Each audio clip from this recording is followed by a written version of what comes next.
All right, we're working today. We didn't work on Saturday. So welcome back to another episode of Whatcha Watching right here on the Hollywood Critics Association Twitter page and Facebook page and YouTube channel.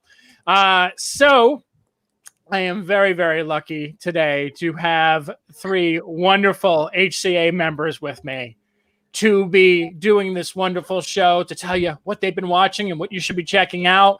And let's start with Miss Wendy. How are you, dear? I am as well as I can be, I guess. I am staying inside, and these hands feel so dry because I feel like I wash them about 30 times a day. But I'm doing great. And what have you been up to? Just creating a lot of content for the Movie Couple channel. We are trying to put up daily videos, whether it's a movie review or a trailer review. We are streaming every Wednesday and Saturday at 2 p.m. Pacific Standard Time. Awesome. And then we also have the Outlaw himself, Mr. John Rocha. Hello, everyone. Good to see you all again. Thank you for having me on. Welcome to the show. Thank you. Happy to have you. What have you been up to? Well, I mean, since January, I've been building up my own YouTube channel, turning it into an outlet, the Outlaw Nation YouTube channel, almost 13,000 subscribers, was monetized within 2 weeks. Thanks to all the fans who came over and followed us into our new ventures. This was such a blast. And now I've got all kinds of new content. I'm generating daily 2 to 3 videos, shows, live streams, things that reviews, trailers, all of it is on here. About to launch a new Star Wars show as well. And I have the Maiden show, the Outlaw Nation show, every Tuesday night. So after this, I'm going to jump on and do my show as well on my channel. So a lot of stuff coming down the pike. Really excited about everything I'm creating here. It's nice to kind of be my own boss. So I had a bit of a head start than everybody else in January. And I kind of like where we're at and where we're growing. So yeah, it's been fun. A little, nerve-wracking, but absolutely fun. Congratulations. You've been doing a great job. Thank you. As someone who's been doing it pretty much for 20 years on my own, I applaud you for actually taking the chance and actually doing this. I know it's a struggle and I know it's kind of scary, but as long as you're committed, which I know you are, you'll do fine. Thank you, sir. And then we have Mr. Jami Philbrick. Hey. So what have you been up to, Jami, since M-Time is not doing much? No, been locked away, social distancing. I did 3 junkets for movies that are not coming out right before this all happened. So it's interesting to have seen movies and talk to people about movies that aren't coming out for maybe a year or more. So just, keeping busy, repurposing some videos, watching Tiger King, writing reviews about it. I mean, that's about it. Sounds good. And I've been sitting here in my room, switching different little positions, different backdrops. I just kind of keep turning the laptop around and around and around, get a different view every single time I do one of these shows. But no, in all seriousness, I'm going a little nuts. But one of the reasons why I want to do these shows twice a week is so I can actually see people and interact with people. So thank you for doing that and bringing some people into my life. So let's get started. John, we'll start with you. So what we're going to do is we're all going to go around. We're going to do one at a time, and then we'll go around and do the second pick. So, John, what you watching?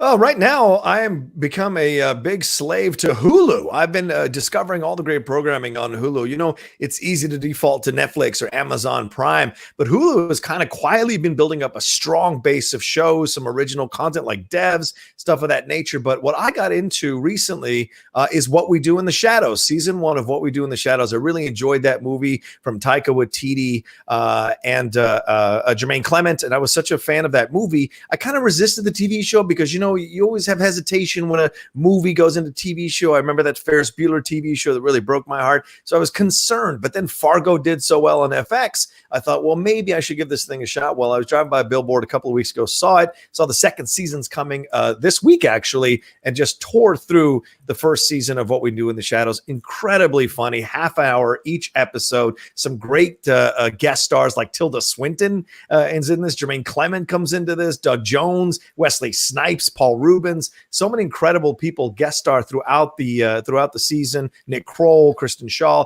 all great comedic actors all through this thing. Very funny, very enjoyable, quick watch, I guess I could say, per episode. You can watch it in the morning before you get on with whatever you're doing in the day. Watch it at lunchtime, watch it afterwards. So it's been a lot of fun, and it's kind of put a smile on my face as we all talked about being quarantined or being self-isolated can be a bit tough. So watching a comedy is a fun way to take your mind off of it. And they do capture what was really great about the movie, that kind of, unique humor that was very specific to that movie, and make it work over 10 episodes. So a lot of fun. Awesome. Has anyone else seen this show yet?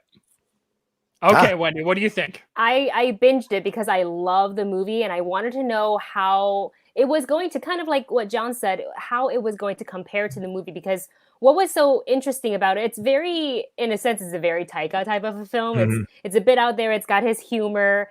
And I love that it was like a mockumentary in a way. And the show captured exactly what I wanted to see, but it wasn't such a repeat of the movie. So we got different characters, and my friend was actually in a couple of episodes. So that's been interesting to see. And I think my favorite so far is just seeing how certain characters have progressed, and the vampires living together and their different personalities and their different abilities, if you will, cracks me up. It's the funniest thing, and it's so kind of relaxing and fun to watch and forget about everything else. It's a great watch. Awesome. Yeah. And I think season 2 starts tomorrow. The 15th, and it's on FX. It is on Hulu. So if you guys haven't checked it out, these two recommend it. And I've been recommended to watch this show multiple times by different people. And I think you guys have been the icing on the cake, and I might just have to sit down and watch it after I finish Schitt's Creek this week. Oh, yeah.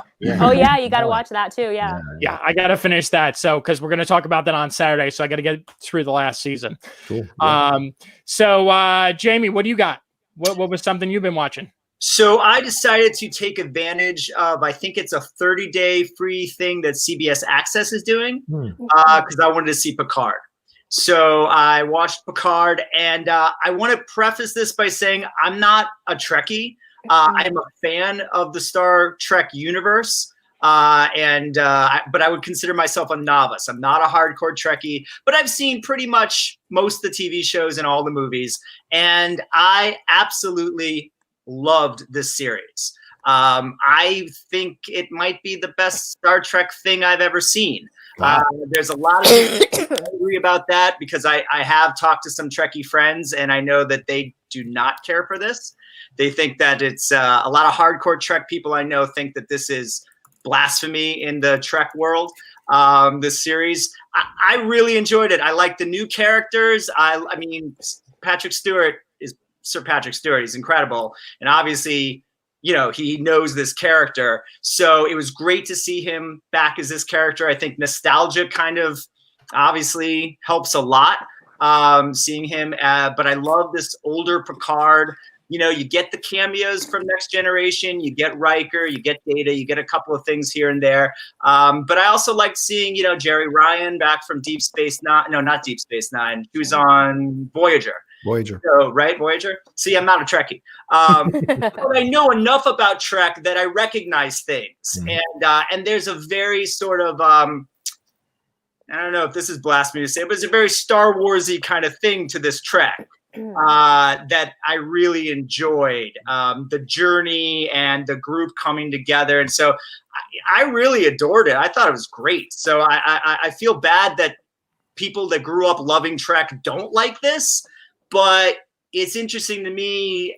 I wonder if maybe people that aren't so big into Trek like myself might really enjoy this with that sort of outside opinion that doesn't have decades of Trek lore in your head. That's great. You're going to notice something the more and more this show goes on. How many TV shows I'll say, I didn't watch it yet, or I haven't watched it. So, Jamie, but I was a fan of the original Star Trek series. Right. And then I liked Next Generation. And then I really, really, really started to go to the side when all these other shows came on, like Deep Space Nine and Voyager. They lost me. I didn't watch Discovery, even though a lot of talk was about it, because I heard such mixed things about it. And then Picard was interesting because I feel like when it started, everyone was really hyping it up. And then when it ended, people were like, this is garbage. So I really didn't know what to make of it. And with that kind of way, like I liked the ending. Like I was reading some, things people were saying about particularly specific about the ending, and I was like, I don't know, I liked it. I don't know. Did you guys see it? Did anyone else watch Picard? Yeah, no one. Absolutely. Yeah, we reviewed it for our channel and had a good time talking about it. I'm a hardcore Trekker. I'm like you, Scott. I grew up on the original series, then right into the animated series, which I loved as well, and then eventually, of course, Next Generation. I like Deep Space Nine. Wasn't so much into Voyager, but when I watched Picard, I was having such a great time because they took a smart idea about this hero who seems to be untouchable, that was Jean-Luc Picard, and episode by episode they challenged you to question whether he was worth revering and admiring and being loyal to him, because he can be very headstrong, and when he's headstrong, other people pay the price for his decisions or indecision. And I like that they explored the deconstruction of this myth of Picard episode per episode. So by the end, you actually see Picard in a fuller way than you did in the series, and accept his flaws and his positives overall as a person. So I enjoyed that. Did they kind of cop out a little bit in the finale on a couple of moments? Yes, I agree. But Data and the relationship with Picard is just so powerful, and that's what carries you throughout the entire show. So I enjoyed Picard a lot, and I'm a hardcore Trekker, and I'll fight. Because we don't say Trekkie, we say Trekker. I'm a hardcore Trekker, and we will fight to the death. I will fight any Trekker to the death about this, including Robert Meyer Burnett, because I really enjoyed this. I'm glad to hear. I'm glad, because I was feeling like, what am I not getting? Why do I like this so much? And Trekkers hate it. Yeah, it's you they want, though, because they know we're going to come, but it's you. And I think they made the show for people like you who maybe didn't watch all those episodes and were like, what's this character about? What can I get out of this? Is this fun? And they made it fun. Hey, Joe, let me ask you, because I was reading a lot of Trekkers did not like the F-bombs. They thought that wasn't in the Trek world. Shouldn't be there. I didn't care. What did you think? Yeah, well, I mean, when Discovery, they had some cuss words in Discovery as well. There was a Klingon sex in Discovery. There was full on, you saw that. So that CBS All Access is taking a more modern approach to the world of Star Trek, and it's a pay service, so they can get away with cuss words and sex and things of that nature. So to me, I like the fact that we have to kind of put away this idea of the utopian Roddenberry vision of the future, because in the real world, and we're dealing with it now in the real world, no matter how far we advance or how far away we get from these older things that happened in our past, we start to repeat the same patterns, and that will happen no matter what century we're in. So I like that they modernized it a little bit too much and challenged Trekkers to be like, no, actually Roddenberry's vision was nice pie in the sky that you want to achieve, but in reality, there are some terrible decisions you have to make when you're in power that could come back to haunt you later in life and could affect your overall connection and relationships with people. So I love that about this. It made it more realistic about what's actually going to happen in the human future. We put away that utopian idea and deal with reality. I think that was at the root and the heart of what I liked about it too. Yeah. Is there like a specific reason why there's like the terminology like Trekker and Trekkie? I didn't even know about the other. Well, I've been told, because I had to discover this too, Trekkies are considered, it's considered like, oh, you're like Johnny or Tommy, or it makes it feel like you're smaller or childish, whereas Trekker is a more powerful way to go about naming yourself as a fan of Star Trek. Yeah. Okay. Yeah, people have an issue with it, so it's a whole subculture. You guys know. I get it. Yeah, no, it's important to people. Subculture. Could you okay boomer a Trekker by saying, okay, Trekker? Yeah, I guess we could do that. Okay, Trekker. Yeah. If you want to spark that nerd rage, that's up to you, Jamie. You go. I'm all about it. I'm all about sparking the nerd rage. I love it. Nobody can run right now from the nerd rage. Right. How about you, Wendy? What have you been watching?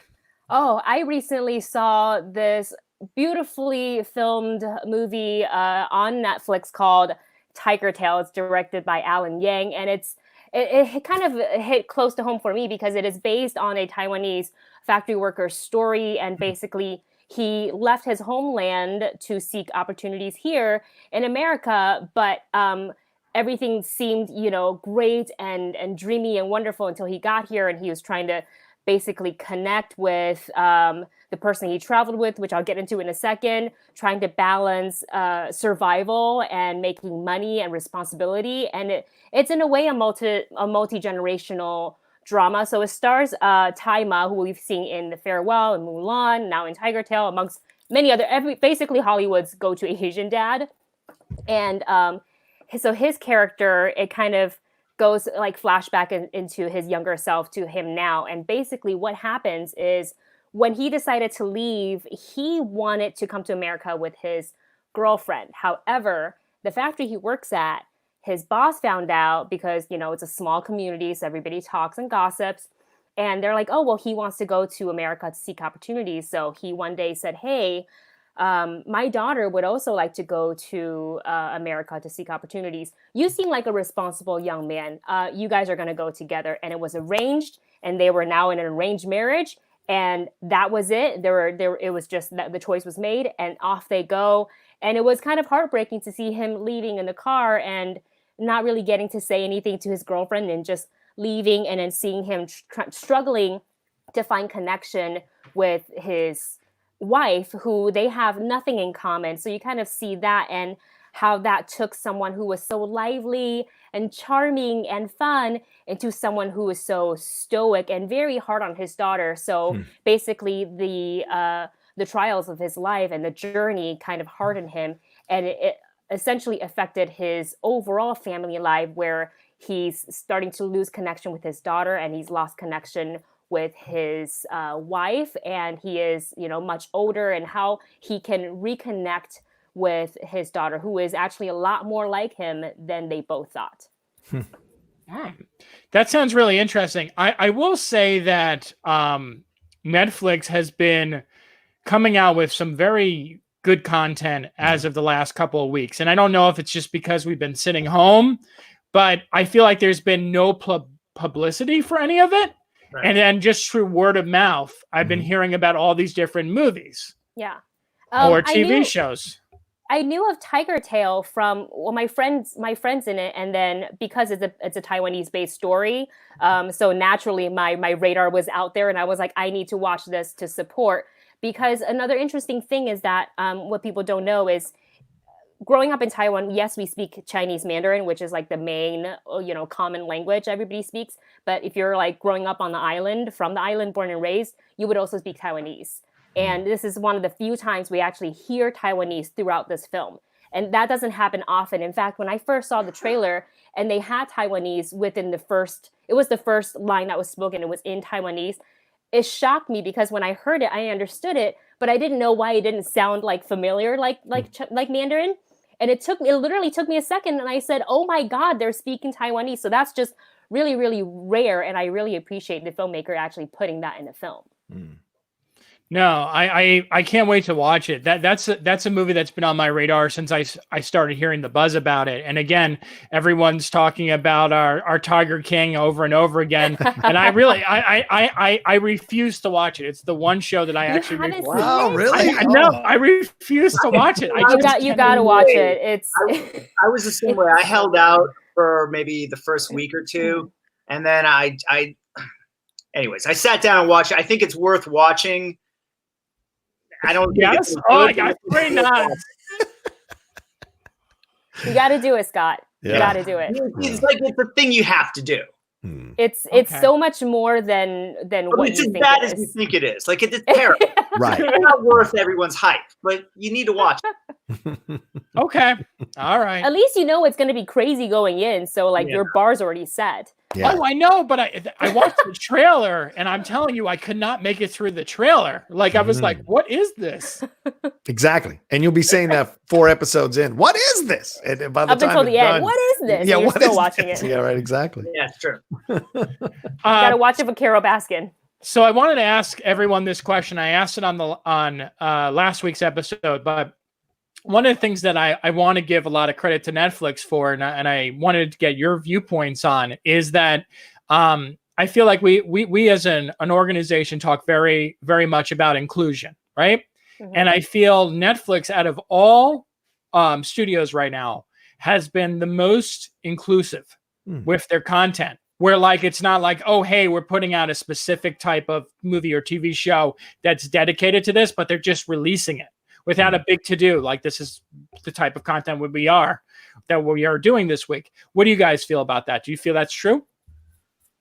Yeah, I would say so, especially and it's kind of funny since I mentioned Tigertail in it, that's something that we don't usually see. I feel like a lot of times people turn to streaming for that entertainment value. So sometimes they want to go for like an action-filled movie, or they revisit their older titles that they have already seen that they're comfortable with, and they just want to relax and watch it again. But I think Netflix right now, whenever they release stuff, it's pretty broad, I would say. It's not one tone. Yeah, I would say the streaming services are, I agree with you on Netflix. Absolutely. Certainly been doing that. But I think the streaming services across the board are being way more inclusive, which I think it leaves you with a feeling of a lot of hope that there is possibility where diversity is not a bad word amongst this kind of content that's coming out. Certainly Devs is a very diverse show. Even What We Do in the Shadows, which I mentioned, it's an Indian lead. It's people from different countries that are involved in this, a Latino familiar. He's one of the main guys in the show. So it's like it's across the board. You're seeing more and more of the streaming content be more diverse with less kind of pushback or fandom getting upset or anything like that. So I'm absolutely very hopeful about how these streaming services are dedicating themselves to making content that's diverse and colorblind and not making a big deal about it. And also LGBTQ blind as well. People are whatever they're from, their sexual orientation, it's not being made a big deal of. It's just part of the character, and boom, we move on. And I love that. It's happening across the board. But certainly Netflix is leading the way, and you like that the other streaming services are following suit. Yeah. And I just want to say, and you pointed this out and said it perfectly, so I'm not going to say too much about it, but I just think it's very natural in the way that they're doing something. Yep. It's just like, we're putting this movie out, we're putting this TV show out. We're not drawing a huge attention because oh, hey, look, it's an all Asian cast. Right. Studios love doing that. It's like a big deal. Like, they're always like, oh, look what we did with Crazy Rich Asians. Like, look at that, look at this. And it was part of a marketing campaign. But Netflix is just kind of like taking the bull by the horns and saying, you know what? We're going to produce all this different content. It's going to find its audience, and people are going to appreciate it. And I applaud them for doing so. So, so for me, I wanted to just, I'm going to do two movies because like I admitted already, I'm very weak on my TV watching. I'm actually going to talk about a TV show on Saturday. So there's one. But I do want to talk about a movie that I actually missed in theaters, and I actually got to see it the day before the theaters closed. So it was like the last movie. So I missed all the screenings. I wasn't going to go see it in a theater, but then I said, you know what, with this coronavirus thing going on, maybe I'm not going to go to a movie theater for a long time. And the last movie I saw in a theater was The Way Back. And I have to say, I really, really love this movie. I didn't expect to love this movie. I felt like the trailer screamed generic sports movie. We've seen this 100 times before, but honestly, Ben Affleck. I mean, there's nothing else I can say about the movie besides Ben Affleck and how much he commits and pours his heart and soul into this film. You feel every ounce of pain that he's feeling in this movie, and that struggle that he's dealing with the alcoholism.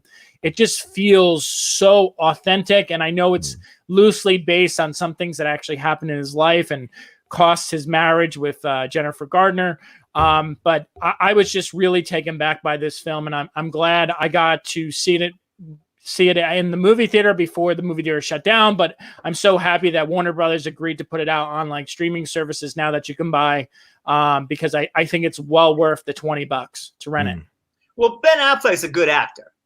He is. He's always been a good actor. And I think there are some actors who are good actors and they can play roles that don't fit them and they can pull it off. And there's some actors that really are best when they're in a role that's suited for them.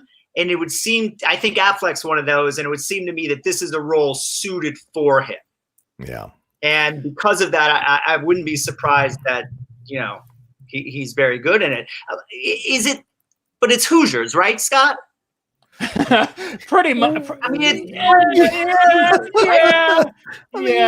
I have no problem with a Ben Affleck. It has some similarities. Right? Well, I mean, basketball's involved, so that's similar in that way. It's a coach looking for a second chance after having done some things that weren't the right thing to do. Dennis Hopper characters into one character. Right. Well, yeah, I guess that's a good point. He could argue that as well. And I agree with Scott. I think it's actually beyond a run-of-the-mill sports movie. What would you expect from Gavin O'Connor? I mean, he did Miracle, he did Warrior. Those are two sports movies that kind of stand out from the sports movie genre for their own reasons. And I think The Way Back does. And I agree with Scott. When I saw the trailer too, I thought, oh, this is one of those like just a shade above Lifetime movies that everyone, that it's just a vehicle for the star. But so much of him is in this character, so much of what he's going through, you sense. And we all know, we've seen those actors that take on roles because they need to work something out for themselves and they fight to be in this role. He was in rehab when this role was about to happen, and they might have recast this thing if Jennifer Garner hadn't reached out to Gavin O'Connor and convinced him to go visit Affleck in rehab and have this conversation with him. So this is more than just a movie to him. It's a personal story, a personal journey, and you can tell that that comes through in his work. And it's not that long ago that we were talking about Ben Affleck as one of these premier new directors on the scene, stumbled on the Batman stuff, and people were worried about him and the alcohol and the tattoo and the whole thing, losing Jennifer Garner, all of it. And this is his second redemption story. And how many people get second redemption stories in Hollywood? It's not easy to do. Sinatra was one of those rare ones. And I think Affleck is incredible to be in that company. And now, hopefully, if he's put away these demons, we're on to a second golden age of Ben Affleck as a director and actor. Yeah. Awesome. Yeah. Well, that was a great way to close that movie out. Thank you, John, for that. All right. So now going back, let's start with you, Wendy. We'll go counterclockwise. Okay. The other thing that I've been watching, how can I pass this up? Star Wars, The Clone Wars, the final season. I never thought that I would get to see a whole nother season of Clone Wars. My favorite Star Wars character actually came from this series, Ahsoka Tano, who you can see right now, front and center in that poster. And what's really interesting is that they've given us bits and pieces of different story arcs. And now we have just the final 4 episodes coming up. And then there's no more Clone Wars, and I don't know what I'm going to do with my life. But the story arcs has been interesting because I really thought that we were going to see a lot more of Anakin and Obi-Wan and Ahsoka.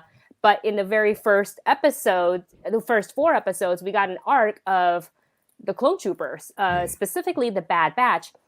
And I was first a little disappointed, a little thrown by it. I was like, no Jedis? What? This is the Clone Wars. But at the same time, the Bad Batch were such interesting characters, and the way they carry out their mission and how each one of them had a very specific skill and their, mutations that makes them a little bit different from the average clone troopers, made it really interesting. I felt like I was watching Galactic Magnificent 7, except there were a few of them. So I really enjoy that, and I really enjoy seeing Ahsoka Tano all over again and seeing her kind of alone and trying to figure out her life after leaving the Jedi Order. And she runs into the Martez sisters, Trace and Rafa, and that being the second arc in this final season.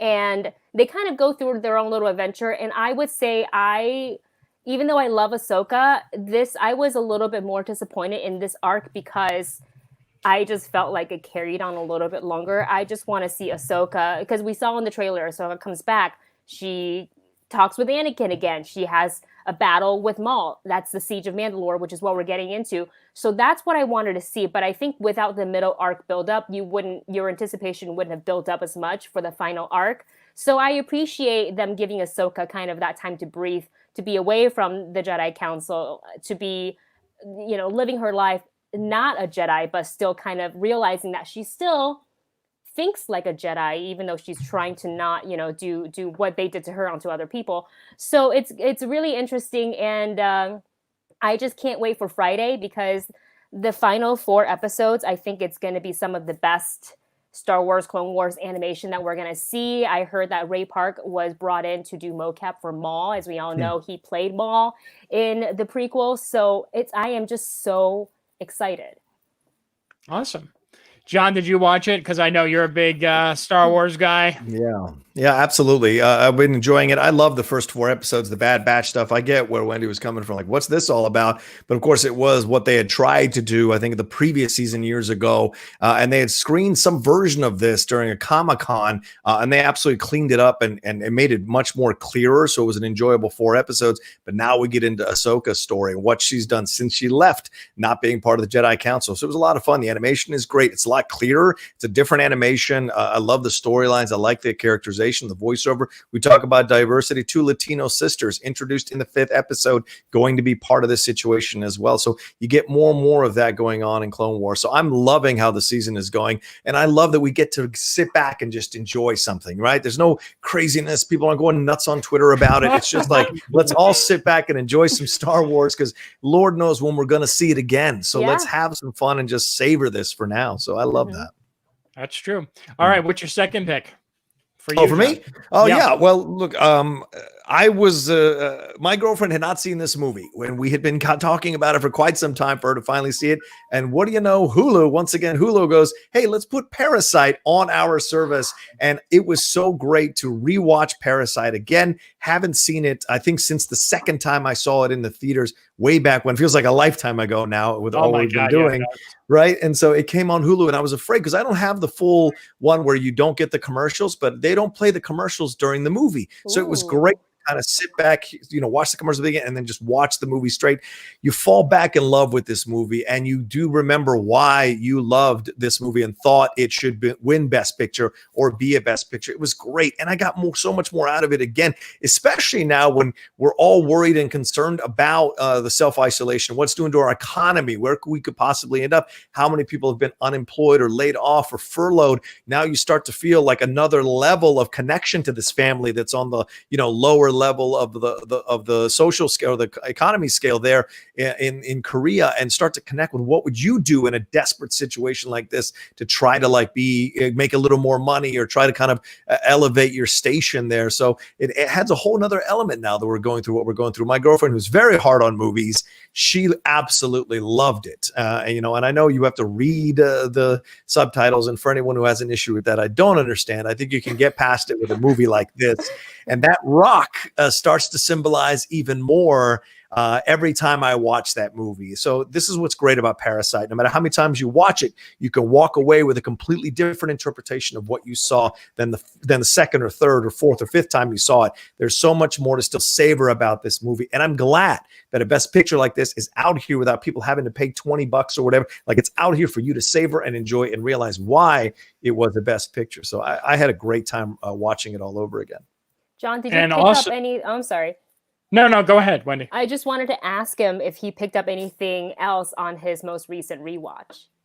Oh, well, I mean, I think the Descent, that whole thing at the end, near the end, when the rain is coming down, this whole symbolism of the descent back into the madness. Do you know what I'm saying? Yeah. All of that struck me this way, kind of like Dante's Inferno, that they're going back into Dante's Inferno. And that hit me. I don't know why I missed it the last 2 times I saw it. I was like, oh, they're just running back to their house. But this time catching that as well. But then also the issue between the dad and the driver was even more more powerfully caught by me, because this idea of the smell, this idea of how we can look down on people, how we can dismiss people, and look how many of us are 2 paychecks, 3 paychecks away from being that homeless person with the smell on them because we have to live or survive. So it's crazy to think about how much more this film has resonance now because of what's been happening with the coronavirus stuff.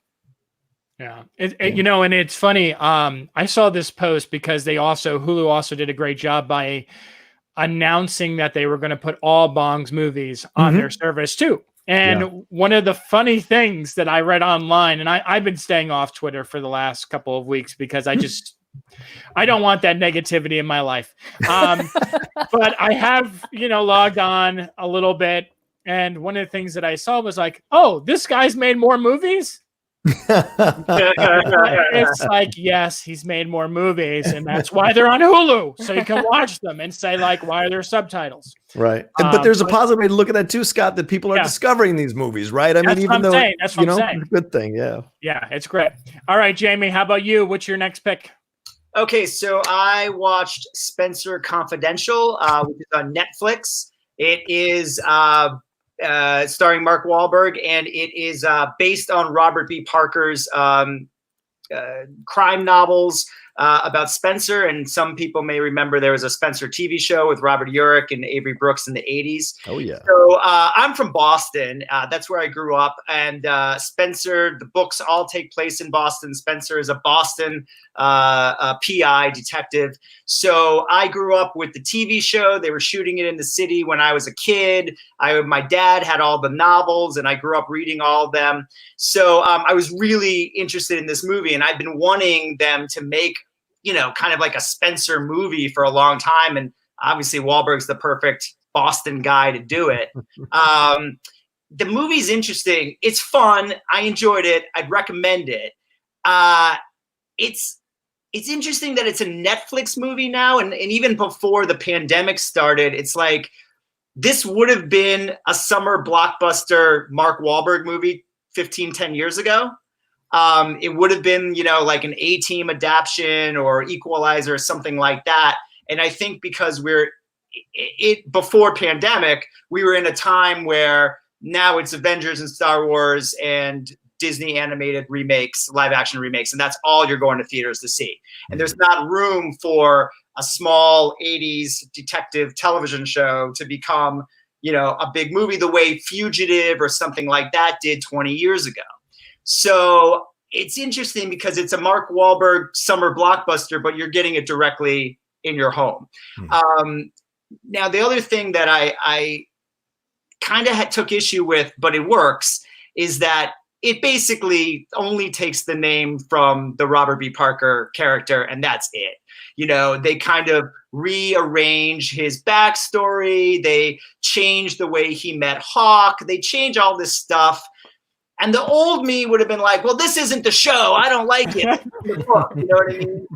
But seeing it on TV in my home, I was kind of like, all right, I mean, that's not the way I would have gone with it. But it doesn't change the core of who the characters are, and it makes it its own thing. So I would recommend it for fans of Spencer, of the book and the TV show, but go into it knowing that it's a different type of Spencer. And they basically took the source material and made a Mark Wahlberg vehicle. And at this time in our lives, I'm okay with that. 10 years ago, I would have been upset like the Trekkers. Oh, no, no, because that was my thing growing up. But now it was fun. It was a fun movie. I liked what they did with it. Alan Arkin's in it, and he's good. And Eliza Schlesinger, who's a very funny comedian, has a kind of a breakout movie performance for her in it. Wahlberg's Wahlberg. You get what you expect. And Winston Duke plays Avery Brooks' role, Hawk, which was always my favorite as a kid. And I thought Winston was great. Even though they kind of changed the core of who the character was, it works for this iteration of Spencer. So I kind of give it a half-hearted recommendation, but I enjoyed it.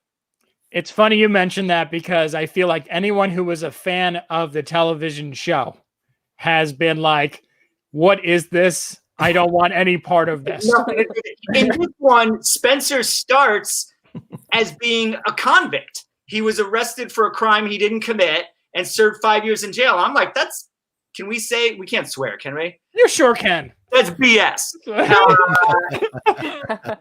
I watched it, and you get over that, and it gets out, and you're like, all right.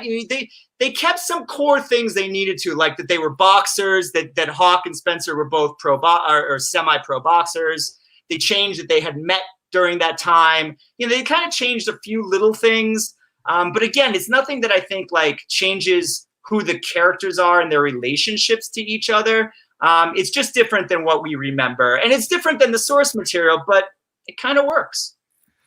Well, another thing I wanted to bring up, just because you pointed this out, and I think this has been a conversation started the last couple of big movies that they dropped on Netflix. I think the conversation kind of got started with The Irishman, right? Like wasn't the conversation like, how come The Irishman is not going to that many theaters? Wouldn't this be a great movie to see in a movie theater? And then you had a movie, which I personally couldn't even sit through, but I can see how people would love it on the big screen, was that Six Underground. I knew you were going to say that. I knew that was the movie you were going to say. Yes. And then you're pointing out this movie. I mean, I can go back to Mowgli, which I thought would have been amazing to watch on the big screen. Luckily, I saw it in a screening, so I got to see it on the big screen, but that did not hold up on a small screen. Triple Frontier, if I may add. Triple Front, right? Was that Triple Frontier. Yeah. So, I mean, what do you think? Do you think this is going to hurt Netflix down the line, where they could put these movies in the theater and actually get double the amount of like revenue, I guess, because they can actually make box office money and then, make some money when it goes to Netflix for subscriptions? Or do you feel like they're just going to keep rolling with it the way that they are? Well, that's assuming that after all this, people will still pay money to go sit with 100 other people in a movie. That's a great point. That's a very good point. I don't know that that's going to happen anymore. So if we had taken, if we were having this conversation 3 months ago, I might say, yeah, you're right, that they're leaving money on the table. Now I feel like they're ahead of the curve.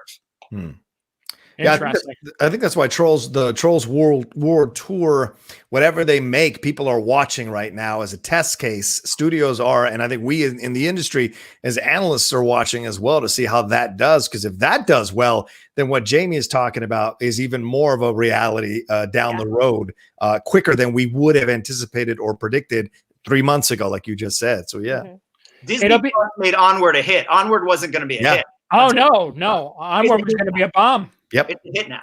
Yep. Yeah, that's true. I mean, it's. I'm so curious to see which studio is going to be next in line to kind of do what Universal did. And I mean, do we want to take bets? Let's all just do a real quick. Who do we think will be last? Disney and Warner Brothers will be last to get on it. Yep, agree with that. Because they have these big movies coming like that people are gonna want. They're like theater experiences, right? Like Wonder Woman 1984, Black Widow, Mulan, things like that. Like people are we're used to sitting there with our butter popcorn and like getting excited at whatever's happening on the screen. But I don't know, things are going to be a little different whenever we come out of this. So yeah, but I do agree. I think Disney and Warner Brothers they won't make that choice lightly. But what do you think about maybe like a 20th Century Fox or now just Century Studios, kind of thing? Do you think maybe they'll push one of those movies because those are the ones that they tend not to believe in as much for the theatrical? Their slate is based on awards, and so if they push them to home video, then they don't get qualified for Oscar. I mean, unless they change things. So I'm with you with Fox possibly doing that. Disney might allow that, but Fox's whole purpose is to get awards. Yeah. So right. That's gonna happen now.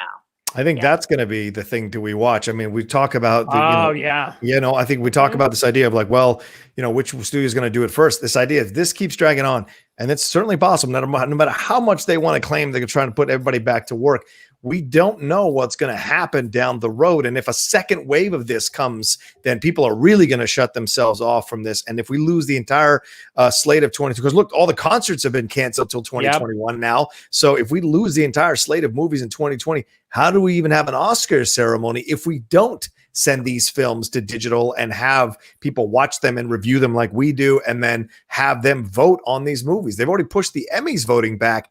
This really threatens the idea of the Oscars. And to answer your original question, I think Paramount's next because their slate's not as strong. And I think eventually it will be Warner Brothers before Disney, because Disney doesn't have to. They have Disney Plus. They're making money just fine. It's a matter of, well, at the end, if everyone else is doing it, then they'll do it at the end. But I don't think they'll do it with every title. I think I could see Warner Brothers doing Scoob.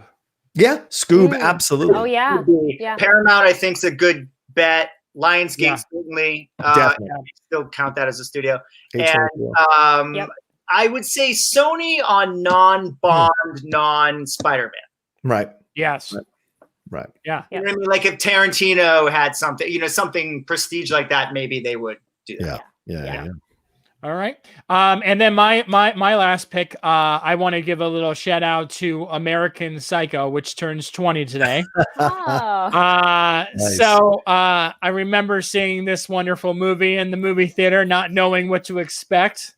And wow, what a rude awakening for me. Because I don't think before I seen that movie that I seen so much nudity and curse words and vulgarity in one film that I saw in that movie. And of course, that's based off a very popular novel written by Bret Easton Ellis. Mm-hmm. And one of the biggest movies for Christian Bale that kind of be quoted over and over and over again now, which is funny because the movie, when it came out, was not a very big hit. Mm-hmm. And I'm sure in today's political climate and both the social climate, a movie like American Psycho would not happen today.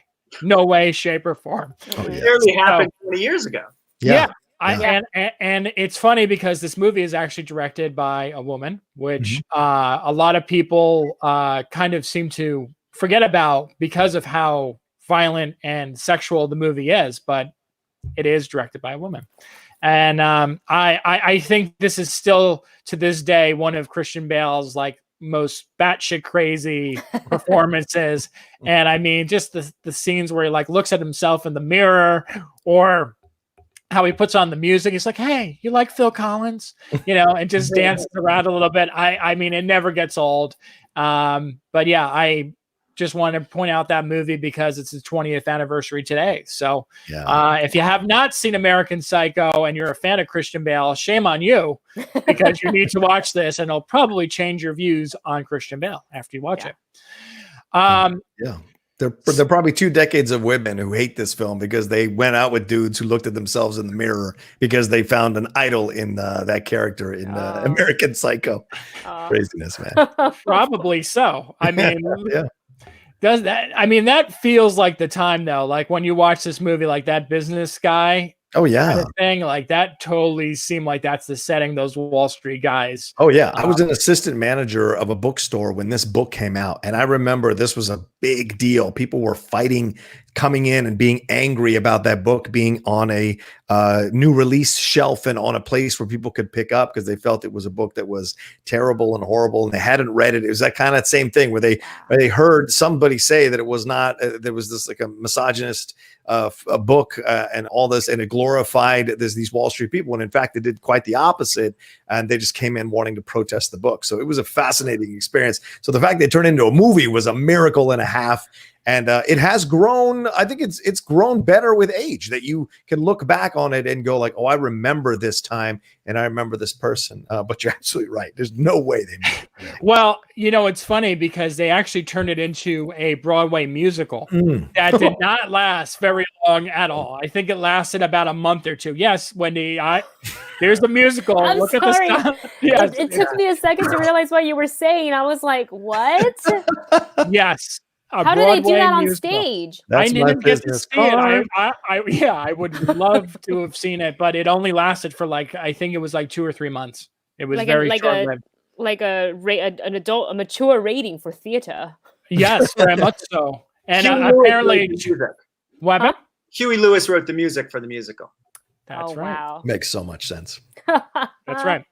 All right. So last week on the show, we did a poll question to celebrate the Goofy movie. And I asked everyone what their favorite Goofy movie song is. But before we go to the most popular answer from the people we asked on Twitter, what's everyone's favorite song from a Goofy movie? And don't disappoint me like at last week's show where no one knew what Goofy movie was. I was like, no one knew what Goofy movie was. They were like, there was a Goofy movie? Some people said. And I'm like, oh, I never saw a Goofy movie. I'm like, what? Jamie's going to disappoint me right now, isn't he? Wait, I thought you meant a Goofy movie. Yes, a Goofy movie. Do you mean a movie starring Goofy or just mean a No, I think Goofy's in it. A movie starring Goofy? Yes. No. Dog? Yes. No, Jamie, this is your homework for the week. You got to watch a Goofy movie. You really never seen a Goofy movie? Like, was there a specific If movie? you don't know Max, if you don't know Max, you don't know Goofy movie movie. that had a cartoon dog in it. Yeah, Goofy. Yeah. Yeah, I've seen a movie with a cartoon dog in it. No, you've seen Goofy movie, the Goofy movie, which is I've seen a Goofy. movie with Goofy in it. Yes, and his son Max. Yes. I don't remember Max. You do or you don't? No, I don't remember Max. Okay. You probably didn't see that movie then. I've seen. You mean there's a movie called The Goofy Movie with? We got there. We got there. I never saw it. Never saw it. I knew it. I knew someone else was gonna do it. All right. Well, but I thought you meant a goofy movie, like a crazy movie, like a funny movie. I mean, Do you have Disney Plus? It's probably on Disney Plus right now. It is on Disney Plus. Yeah. You'll like it. Okay, man. You'll like it. That was awesome. Just say All right, that Wendy. out. That's the show. Yeah, that's it. Done. That's when favorite song. I mean, I haven't revisited that movie in a hot minute. So probably just vaguely remembering it. Probably Stand Out would be the one because it's like a performance and it's catchy and it that's makes what you want to Ashley like. said too. I don't want to sing it just in case copyright, but yeah. Plus, you don't need to hear me sing it, but it's now I'm gonna watch that movie tonight. Yeah, I gotta rewatch it. But I think Stand Out is my pick for my favorite. Okay, how about you, John? It has to be 1-to-1. I mean, because it's the culmination of the father and son story in the movie. And, if you're going to enjoy anything about the movie, it's the relationship between Max and Goofy and the journey they go on to kind of come back together. And I think 1-to-1 is when they finally kind of start putting that issues within the movie between them to bed and actually find some commonality. So I love it. And it's a heck of a production number. Mm-hmm. I think EW called it the Citizen Kane of production, not still from Scott Mance, but the Citizen Kane of production numbers in an animated movie. So yeah, I love that 1-to-1. And I mean, because I'm such a big fan of the character Goofy that's in this movie along with his son Max,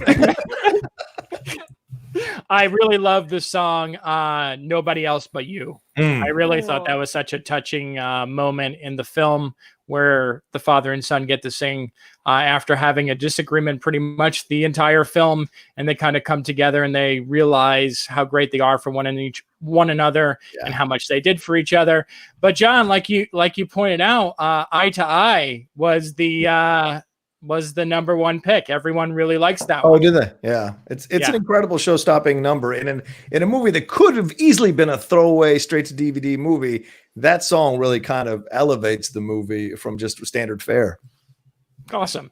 So for this week's question, what I think we're going to do is, since we were talking quite a bit and Netflix has come up on every show that we've done so far, what is your favorite movie that Netflix has put out so far? Ooh. Since you guys are not going to be on the show next week, let's end on this note. Jamie, starting with you.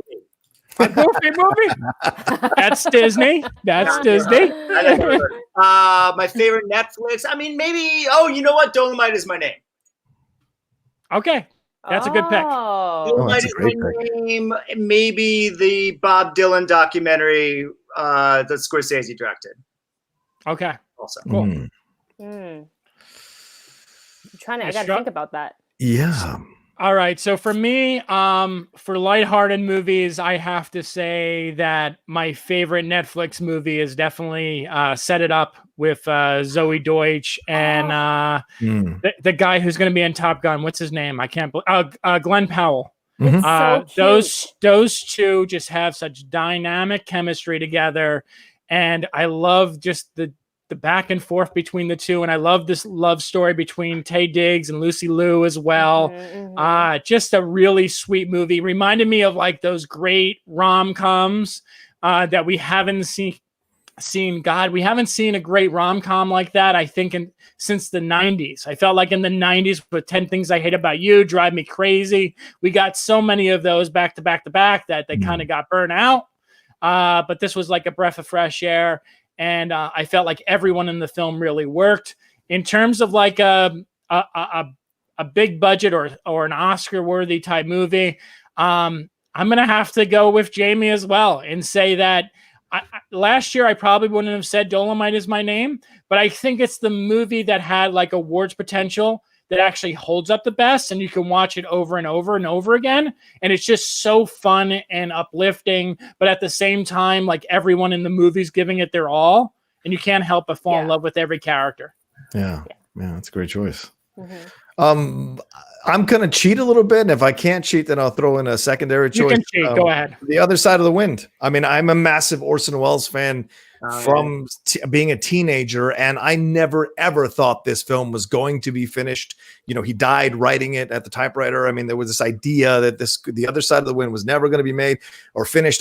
John Huston is the lead in this film, and it's a big take on that kind of destroys this myth of the 70s directors and this kind of thing. I thought it was an incredibly gutsy and ballsy film, and to have Netflix finish it for the master, for the maestro, I was incredibly excited. And it accompanied that fantastic documentary that they did as well about Orson Welles. So if you're an Orson Welles completist and you haven't seen Other Side of the Wind and you haven't seen that documentary about him, you've got to get on Netflix and watch both of those as like a double bill, because it's fantastic to explore and rediscover why this man was such a genius. And yes, a self-destructive genius, absolutely, but why he was such a genius and brilliant about deconstructing these myths in our world, F for Fake being another one. But this is the one that I really enjoyed. And it was great to see John Huston do a little acting again before he passed on, and remember that great voice of his. And so it was so much fun to watch this movie. And if my second choice is Roma, if I can't have that one. So Roma? Yeah. Okay. Oh, I love Roma. 2 pieces. Hey, can I ask John a quick question about that movie?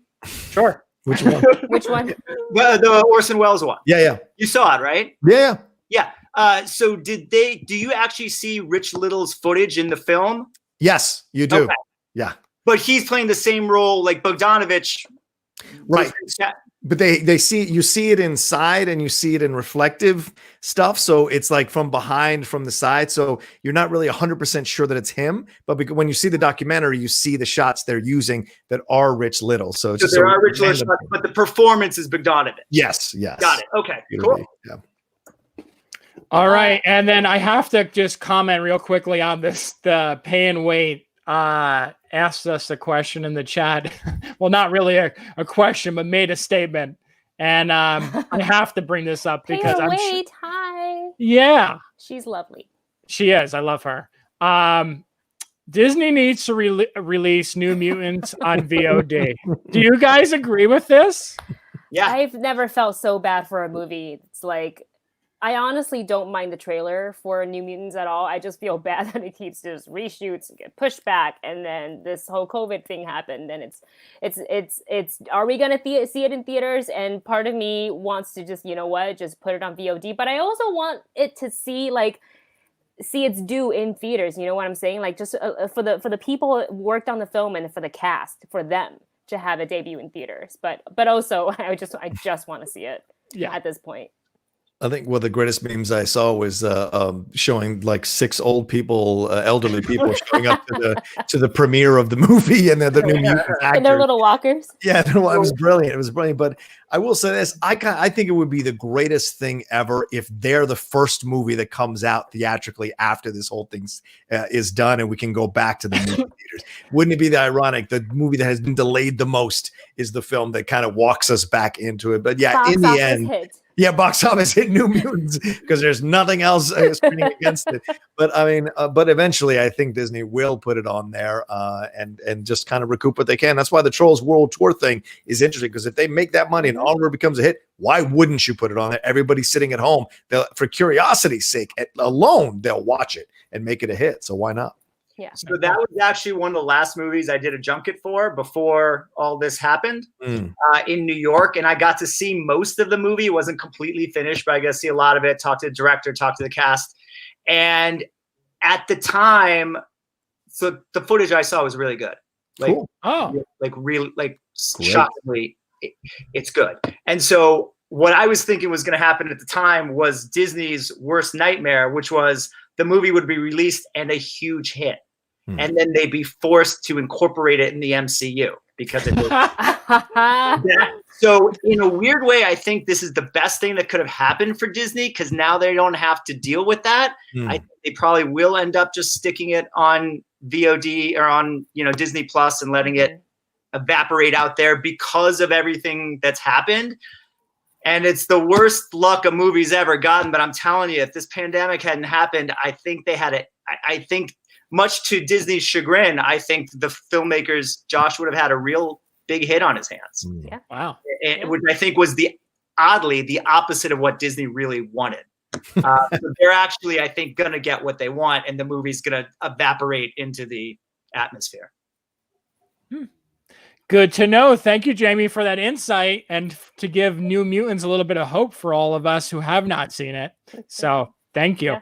All right. So time to wrap. Let's go around real quick. Just give a shout out where everyone could find you. And that's it. Thank you so much again for joining me on this week's episode. So Wendy, let's start with you. You can find me on YouTube at The Movie Couple Channel. If you just type in The Movie Couple Channel, we are there. You can find me on social, just like my name down here, at Wendy Lee Szany on Twitter and Instagram. And for The Movie Couple, we are trying to put daily content out every day, and we live stream on Wednesdays and Saturdays at 2 p.m. PT. Okay. And Jami, how about you? Yeah, you can hit me up, Facebook, Twitter, Instagram, at Philbrick. Awesome. Ooh. And John, I know you got to run. Yeah, I do. You can always find me at The Rocha Says on Twitter and on Instagram. And of course, please come to my YouTube channel, subscribe, www.youtube.com/John Rocha Says. It is the Outlaw Nation YouTube channel. Come and be a part of that. Live streaming every day, 2 or 3 shows every day, live streaming, bringing you into the chat, super chat, Streamlabs, whatever, all of it, and great guests all around. I'm sure I'll have all 3 of these lovely people on the show down the road. I would love to have them all on my shows down the road. They're incredibly intelligent and knowledgeable about film and fun to talk to. And this has been a blast. Thank you. Awesome. Yeah. And you can find me on Twitter and Instagram at The Other Scott M. And I will come on your show, John. Don't worry. I will be there. I will be there with sweatpants on. This is juicy. I'm cool. All right, guys. Thank you so much for joining me. Thank you for watching. Comment, like, share this video. We'll be back on Saturday with a different show. But until next time, see everyone soon. Take care. Yay.